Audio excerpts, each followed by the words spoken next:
Greetings wrestling fans, welcome to Wrestling Station. Today we're gonna talk about one of the most infamous double crossers in WWE history, someone who's certainly named unreliable in terms of his character's past.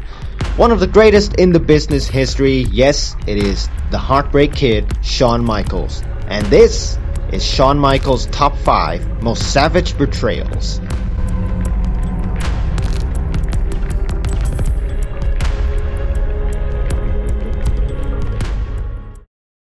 Number 5. Attacking two legends.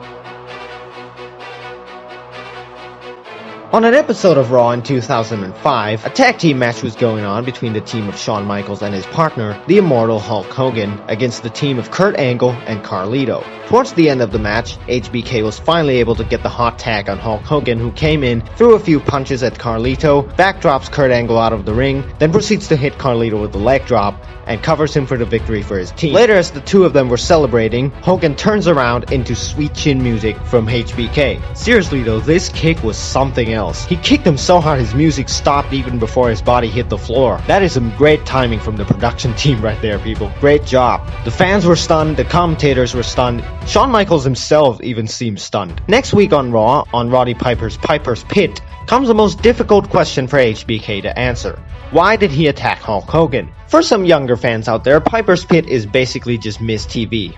It's Roddy Piper instead of The Miz. But yeah, Michaels then basically answered, saying that he heard the fans chanting to Hogan at the Hall of Fame ceremony that year, one more match. So Shawn wanted to give him one more match, and he wanted to make sure that one more match is against him. Also, he wanted to tell Hulk Hogan that immortality comes with a price. Roddy Piper in the meantime got more and more angry with Shawn Michaels, then later just started to shout at him, calling him a coward, and as he does so, he eats another super kick from Shawn Michaels. Jesus Christ, this man cannot lighten up around old men. Number 4. The Broken Rockers. Marty Jannetty was a close friend of Shawn Michaels, so to speak, and together they used to form the tag team, the Rockers. Then later on, Marty Jannetty was released from WWF due to his backstage behavior. So Shawn Michaels became a solo superstar. Months later, Marty came back to the company again, and obviously Shawn Michaels already became a huge star for the WWF.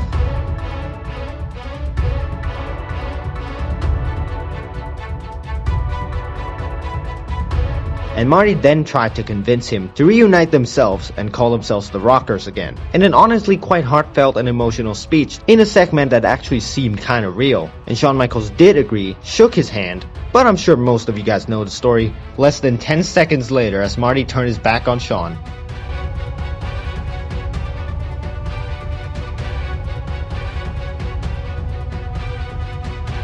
he turns around into a sweet chin music, laying him onto the floor, then later tossing him through the window of the barber shop.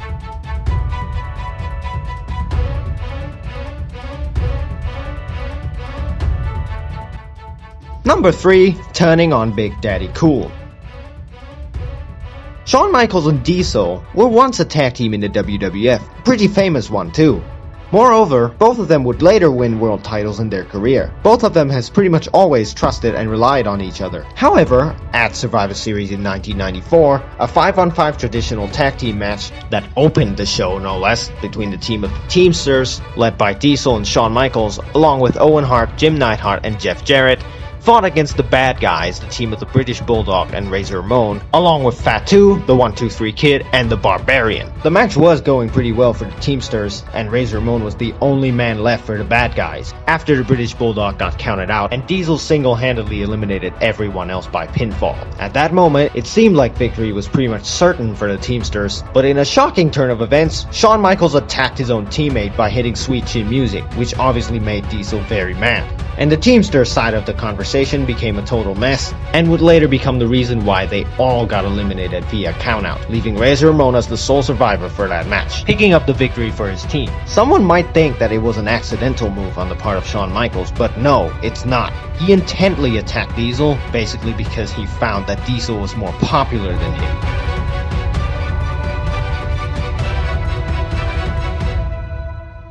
Number 2, a game of betrayal.